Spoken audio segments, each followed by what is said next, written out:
Let's get super real. Posting on social media daily is bloody exhausting, especially when we've got marketing gurus saying you need to be posting 64 pieces of content a day, 90 pieces of content a day. If you're running a business and you're trying to create content and you're running staff and you're trying to live your life, it's overwhelming. Spoiler alert, you don't need to be posting on social media every single day to actually be growing. How do I know this? I've worked with TikTok directly. I've got contacts with Meta. I've got an agency called Q Media. We manage a whole bunch of high profile brands and personalities to be able to give you this information. In this little cheat sheet course, it's gonna help you in one of two ways. Firstly, when I tell you this information, some of you guys are gonna be like, thank God I don't need to be posting that much. So much easier than I thought. Or secondly, you'll be thinking, oh my God, I'm not posting enough and I need to do more. So I'm gonna unpack each platform and tell you what's the minimum amount of posts you should do a week versus what's the most you can do in a day. Here we go. Let's start with Instagram. You can post up to twice a day on that platform without it penalizing you or just annoying people. The minimum amount of times you'd be posting a week on Instagram is 3. The sweet spot is 5 a week. So if you could be posting 3 a week,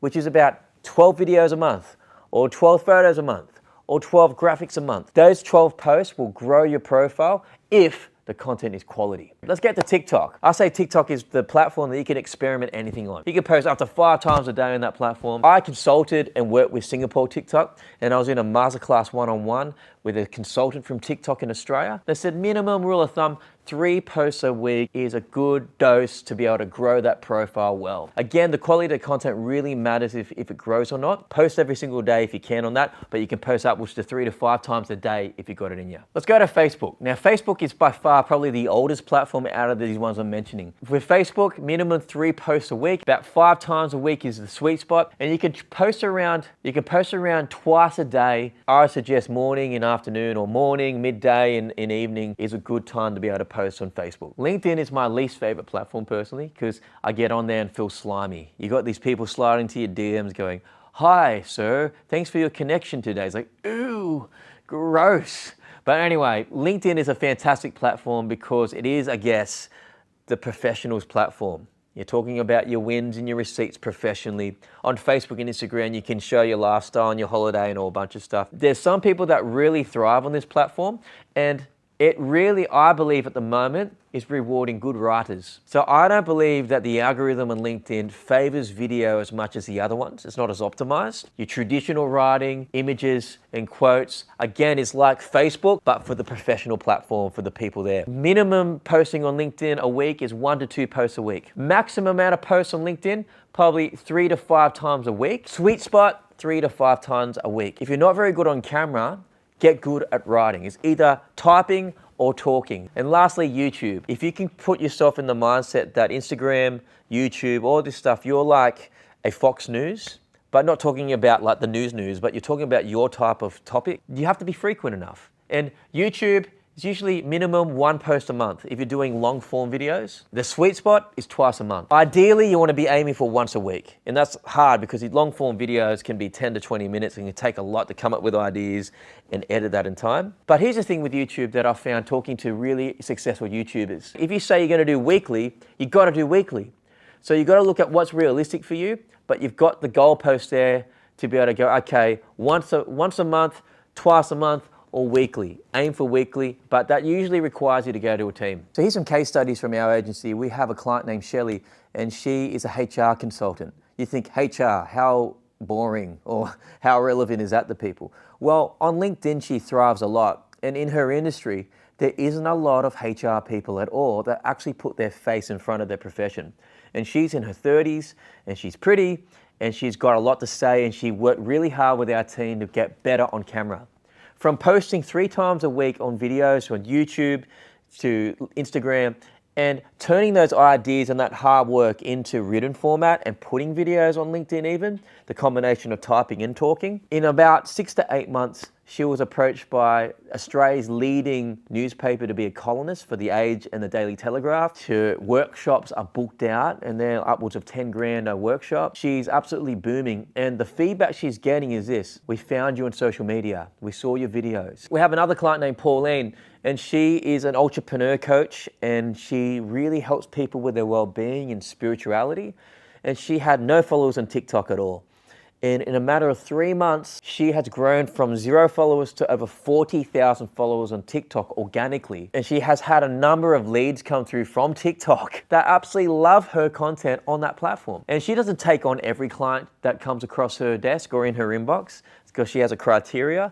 But it goes to show that the more that she's putting herself out there and she's thinking about the quality of the content, not just the quantity of the content, is actually working. So here's the secret of how to actually deliver good content and to stay up with the consistency. It's one simple thing. You book in 1 shoot a month. That's it. If you're a busy entrepreneur or founder, 1 shoot a month in that time frame, you should be able to produce at least minimum 12 shorts a month, which fits most of the minimum viable posting that I just talked about. 12 posts a month, 12 videos. And leading up to that shoot, it's about getting the quality right. So you're not just rocking up to the shoot, putting the camera on, the lights on and going, ask me a question, I'm gonna go for it. No, because if you keep winging it like that, you're eventually gonna hit a glass ceiling and your quality will suffer. So I recommend always have a team, book in a safe place, like a studio. You might be starting at a 1 out of 10 with presenting on camera, but over time, it takes about 10,000 hours to become a master of something. If you do this and you practice at home and you work with our team, we've seen people like Shelly go from being really nervous to be so confident in a matter of 3 to 6 months. And she's now a pro at this. The secret to the pros is they always book in a shoot 1 month in advance, every single month, 4 to 6 weeks. As you get better at presenting and coming up with ideas and being a content creator, you can get a lot more out of the time you're in the studio. So you can start upping the investment because it's actually paying for itself and go from 12 posts a month or 3 posts a week to 5 posts a week, then 5 posts a week to 7 posts a week. And you keep adding and adding and adding as your brand is growing, as the business is growing, you're putting more into marketing. I say as a rule of thumb, as one of the co-founders of the Business Academy, if you want to maintain your customers, you need to be putting at least 2 to 3% of your revenue into marketing. That nurtures your audience. So if you're earning $1 million, that's 2 to 3% of $1 million is what, 20 grand, 30 grand. So if you want to grow your business, but you need to be investing at least 7 to 8 to 10% of your revenue into marketing. McDonald's and Apple invested around 2 to 3% of their revenue into advertising, and they're already known by everybody. But they know this one thing, we're easily forgettable. Everyone is so forgettable. There's research that suggests that we forget celebrities in 2 weeks. If Apple and McDonald's don't stop advertising, then why the hell do you think that you can just get away from putting nothing in? So in order to help you with your video content, I've written an ebook that has 70 hooks that will help you go viral with your videos. This will help prompt you with content, ideation, topics, talking about yourself, talking about being authority, having authority content. This book is in the cheat sheet PDF, which is attached to this course. Feel free to go look at it and start plugging into your business. If my agency can help you, KYU Media, Q Media, we work with some of the biggest brands and personal brands in Australia, and we can consult overseas as well. So if you're interested in growing your brand, email howdy@kyumedia.com and we'll get back to you really soon. Happy posting, and I'll see you soon.